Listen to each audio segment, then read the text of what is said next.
और अब खबरें तफसील से। बीएमसी 18 साल तक के बच्चों की सेहत के लिए डेटा बैंक तैयार कर रही है। इसके लिए बीएमसी घर घर जाएगी। इस काम के लिए बीएमसी इलाकों में काम करने वाले हेल्थ वर्करों समेत आशा वर्करों की मदद लेगी। मुंबई में इस उम्र के बच्चों की तादाद 40 लाख से ज्यादा है। कोरोना की पहली लहर में वबा पर काबू पाने के लिए रियासती हुकूमत ने मेरा खानदान मेरी जिम्मेदारी मुहिम शुरू की थी। इस मुहिम के तहत हेल्थ वर्करों आशा वर्करों ने हर वार्ड में घर घर सर्वे किया था। इस सर्वे में कई तरह की मालूमात जमा की गई, जिनमें शहरियों को लाहक बीमारियों को और कोमॉर्बिड मरीजों की तादाद शामिल है।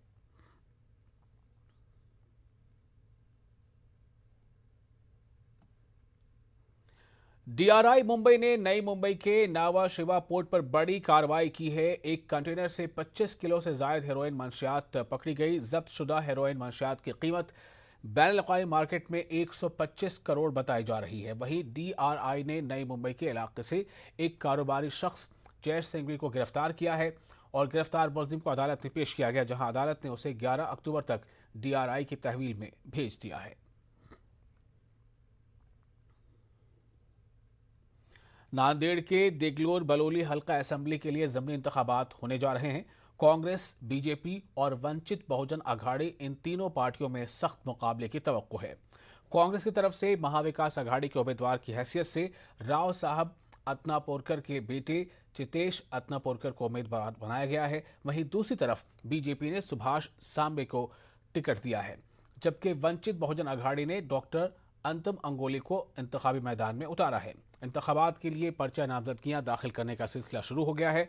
अंतिम अंगोले ने अपने सैकड़ों हामियों के साथ रिटर्निंग ऑफिसर के पास पर्चा नामजदगियां दाखिल कर दी हैं।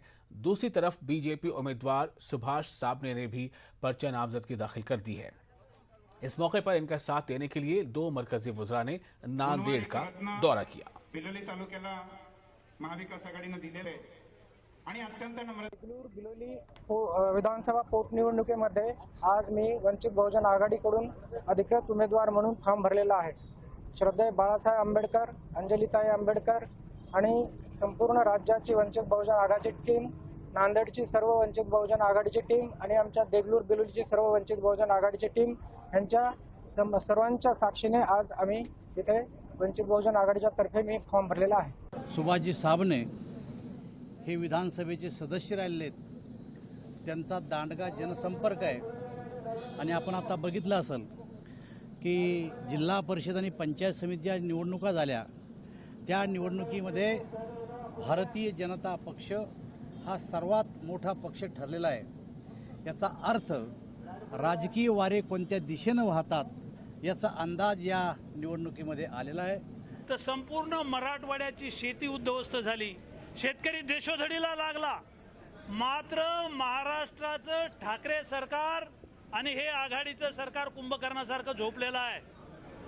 सतत सातत्याने अतिवृष्टी होते, ढगफुटी होते, प्रचंड गारपीट होते, मात्र हे सरकार 2 वर्ष शेतकऱ्यांना मुंबई समेत पूरे महाराष्ट्र में ईद मिलाद नबी सल्लल्लाहु अलैहि वसल्लम के जुलूस को निकालने की इजाज़त के लिए मजहबी व समाजी शख्सियात सरगर्म हो गई हैं।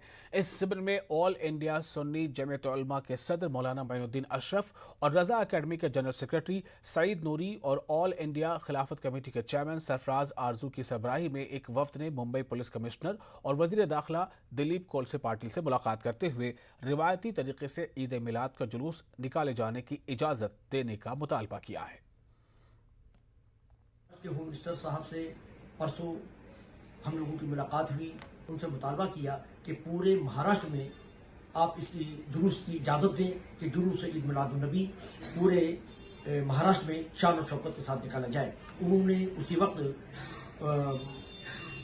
बम्बई पुलिस कमिश्नर को फोन किया और हम लोगों से बताया कि आप बम्बई पुलिस कमिश्नर से मुलाकात कर लीजिए और आप लोगों को जरूर ईद मिलादुन नबी के जुलूस की इजाजत दी जाएगी। और उनसे मुअद्दिबाना गुजारिश की है कि आप हम लोगों को और तमाम महाराष्ट्र के सूबों में जहां जहां जुलूस ईद मिलादुन नबी निकलता था, लीगल परमिशन देके शुक्रिया का मौका इनायत फरमाएं। मुंबई में ईद मिलादुन नबी के जुलूस को निकालने के मुतालिक कई अहम समाजी मजहबी शख्सियात, होम मिनिस्टर और मुंबई पुलिस कमिश्नर के अलावा दीगर शख्सियात से मुलाकात कर रही है। इनकी मंशा यही है कि हुकूमत इन्हें ईद मिलादुन्नबी का जुलूस निकालने की इजाज़त दे और ये इजाज़त जो है वो उसी तरह दी जाए जिस तरह से गुज़िस्ता कई सालों से मुंबई में ईद मिलादुन्नबी का जुलूस निकलता आया है। अब ये मामला काफ़ी सुर्खियों में है। अब ये देखना होगा कि हुकूमत ईद मिलादुन्नबी के जुलूस को निकालने की इजाज़त देती है या नहीं। मुतालबा हो रहा है कि जिस तरह से ईद मिलादुन्नबी का जुलूस बड़े ही जोश खरोश के साथ निकाला जाता है उसी तर्ज पर इस साल भी इजाज़त दी जाए। मुहिउद्दीन, न्यूज़ 18, मुंबई। महाराष्ट्र स्टेट वक्फ बोर्ड की सह रोज़ा मीटिंग औरंगाबाद में जारी है।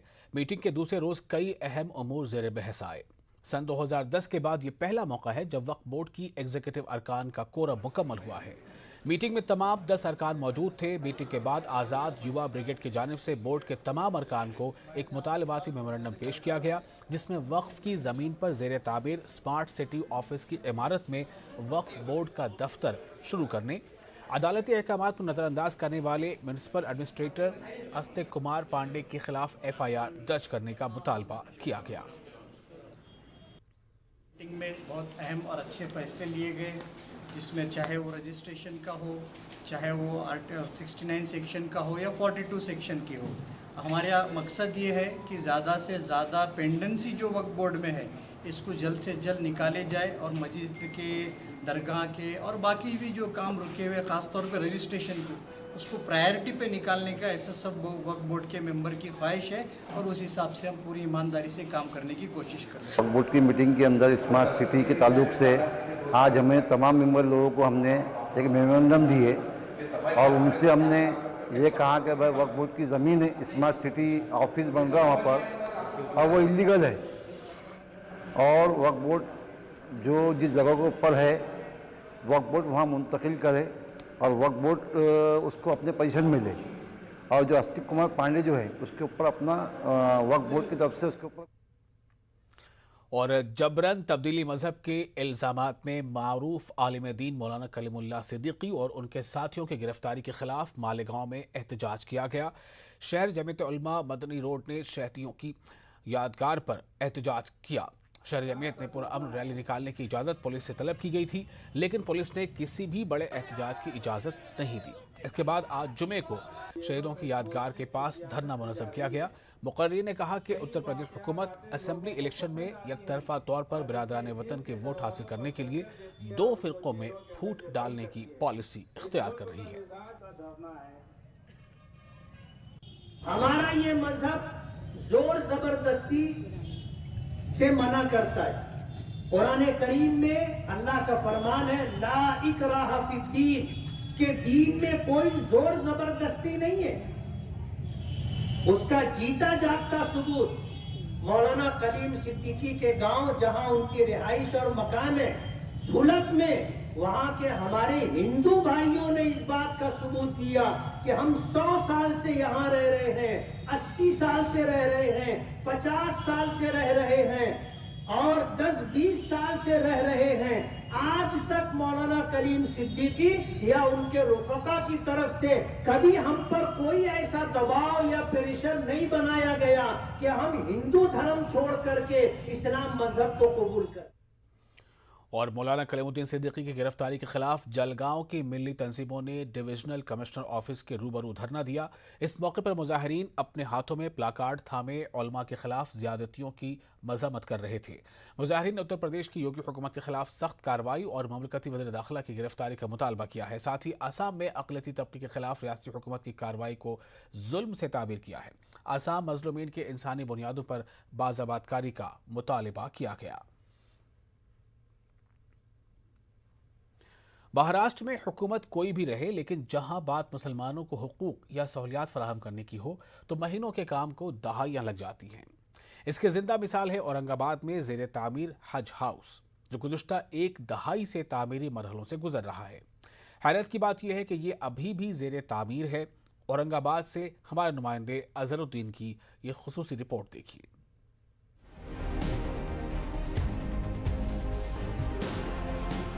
औरंगाबाद में हज हाउस की तामीर की अपनी एक तारीख है।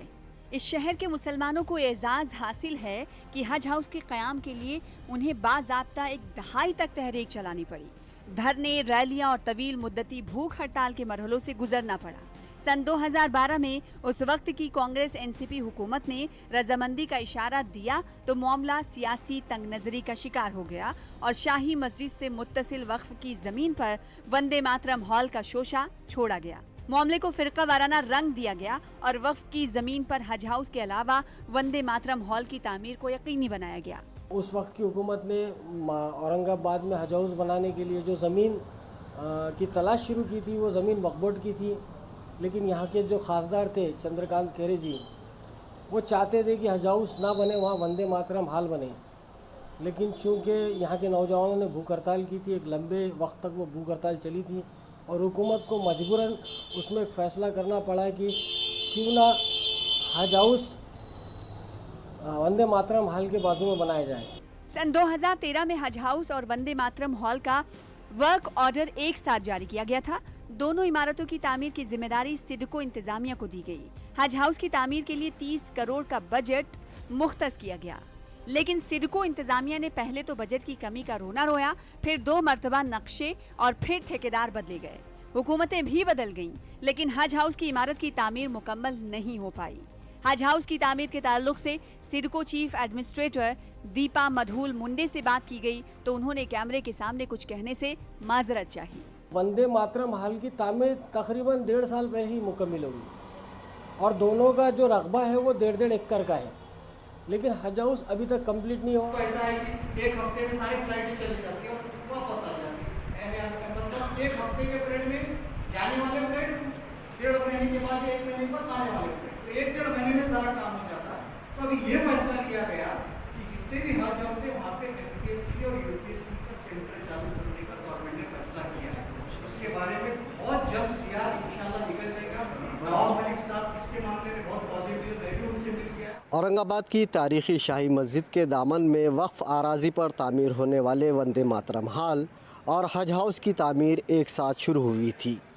हज हाउस को 2017 में ही तामीर हो जाना चाहिए था, लेकिन उसका तामीराती काम कछुए की रफ्तार से चल रहा है, जबकि वंदे मातरम हॉल तामीर होकर खड़ा हो चुका है। इस ताल्लुक़ से हमने वक्फ मिनिस्टर नवाब मलिक से जब फ़ोन पर बात की तो उनका साफ कहना था कि हज हाउस का इस्तेमाल हज सीज़न में सिर्फ़ 1 महीने के लिए होता है, उसके बाद क्या। वक्फ मिनिस्टर का ये जवाब कई सवाल खड़े करता है। अजहरुद्दीन, न्यूज़ 18 उर्दू, औरंगाबाद। तो आपने तफसीली रिपोर्ट देखी, आगे बढ़ते हैं। जामिया इस्लामिया दार अरकम नांदेड़ की जानिब से शहर के MGR गार्डन में 2 रोज़ा ख़त्म नबूवत कॉन्फ्रेंस का इनेकाद किया गया। कॉन्फ्रेंस में उलमा कराम, फाज और आइमा मसाजिद ने कसीर तादाद में शिरकत की। कॉन्फ्रेंस में मौजूदा हालात में इस्लाम मुखालिफ फितनों के सद्देबाब के लिए उलमा व अहले दानिश की जिम्मेदारियों को उजागर किया गया। सिर्फ और सिर्फ पैगाम ये है कि अपने जो हमारे मुसलमान भाई हैं और वो ईमान से बिछड़ते जा रहे हैं, उनके दीन और ईमान को महफूज करना, ईमान को से उनको डिसमिस करने के लिए, ईमान से बेईमान बनाने के लिए जो बहुत सारी गलत तहरीकें चलती रहती हैं, उनसे अपने मुसलमानों को बचाना, ये इसका पैगाम है। आज का ये 2 रोज़ा तरबियती कैंप बराए उलमा हुफ़ाज़ बहुत कामयाब रहा है और कसीर तादाद में अतराफ़ और शहर से उलमा हुफ़ाज़ आइम्मा की एक कसीर तादाद यहाँ मौजूद थी, जिसमें आज के नए उभरते हुए फितनों के सद्देबाब के लिए हालिया दिनों अमरावती जिला कोऑपरेटिव बैंक इंतखाबात के नतायज का ऐलान किया गया, जिसमें जीत हासिल करने के बाद साबिक रुकन असम्बली वीरेंद्र जगताप के हामियों ने रियासती वजीर बिच्चू कड़ो के लिए नाजिबा अल्फाज का इस्तेमाल किया, जिसकी वीडियो क्लिप इन दिनों सोशल मीडिया पर गश्त कर रही है। वीडियो वायरल होने के बाद अमरावती जिले की सियासत गर्मा चुकी है। आज जनशक्ति प्रहार संगठन की जानिब से जिले की अचलपुर पुलिस को एक मेमोरेंडम दिया गया है और वीरेंद्र जगताप और उनके हामियों के खिलाफ मुकदमा दर्ज कर कार्रवाई की मांग की गई है। महाराष्ट्र में स्कूल खुल चुके हैं। कोरोना गाइडलाइन पर अमल करते हुए तदरीसी सरगर्मियां अंजाम दी जा रही हैं। थाने के हुजूरी इलाके की उर्दू म्यूनिसिपल स्कूल में एनसीपी के मकामी लीडर फिरोज पठान की जानिब से मास्क, सैनिटाइजर, बैज और दीगर जरूरी अशिया तकसीम की गई। उन्होंने बताया कि कोरोना वबा के बाद हालात यकसर बदल चुके हैं। लोग अपने बच्चों को प्राइवेट स्कूलों से निकालकर म्यूनिसिपल स्कूलों में दाखिल करवा रहे हैं।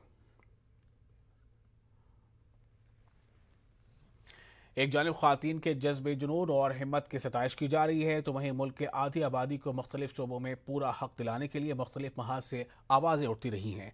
भले ही ये आवाज़ वक्फ की आजमाइशों का शिकार रही हो, लेकिन कभी इन मांगों में शिद्दत देखी गई तो कभी इन मुतालबात को ठंडे बस्ते में डाल दिया गया।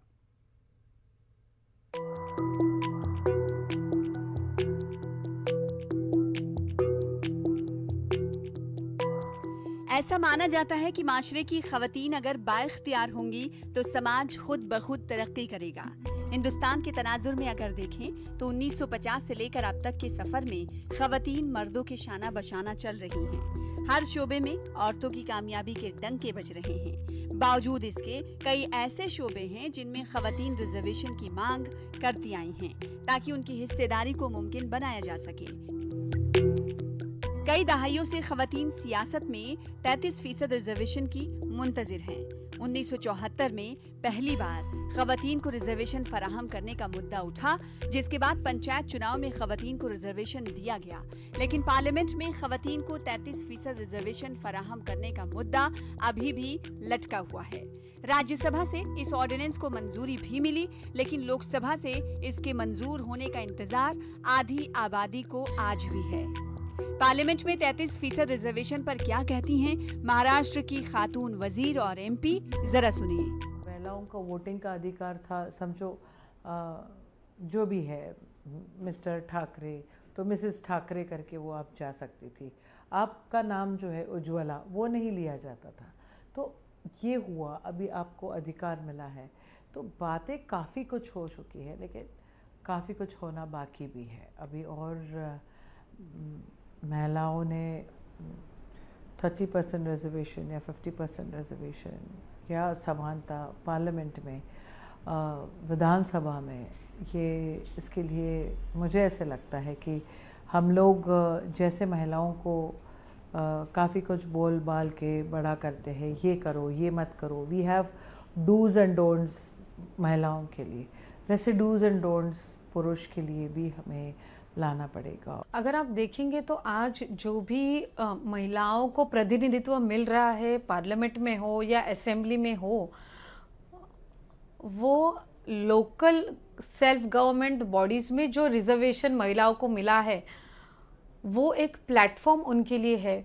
तो आगे जाकर अगर ऐसा ही रिजर्वेशन का प्लेटफॉर्म पार्लियामेंट या असेंबली में मिलेगा तो हम महिलाओं का रिप्रेजेंटेशन पॉलिटिकल फील्ड में ज़्यादा देख पाएंगे। मैं हमेशा ये एक विचार है जो मेरे मन में आता है कि कभी कभी हम रिजर्वेशन का इंतज़ार करते हैं। जब हमें अपॉर्चुनिटी मिलती है, एक महिला लीडरशिप हो या फिर रिजर्वेशन की ओर से जब हमें एक अपॉर्चुनिटी मिलती है, तो उस अपॉर्चुनिटी का हम कैसे इस्तेमाल करते हैं अगले 5 साल के लिए, वो ज़्यादा मुझे लगता है कि महत्व रखता है। अगर वो 5 साल हम अच्छे तरीके से काम करें तो आगे रिजर्वेशन हो ना हो, लेकिन हमारी जनता वो एक महिला लोक प्रतिनिधि हो फिर भी हमें चुन पाएंगे।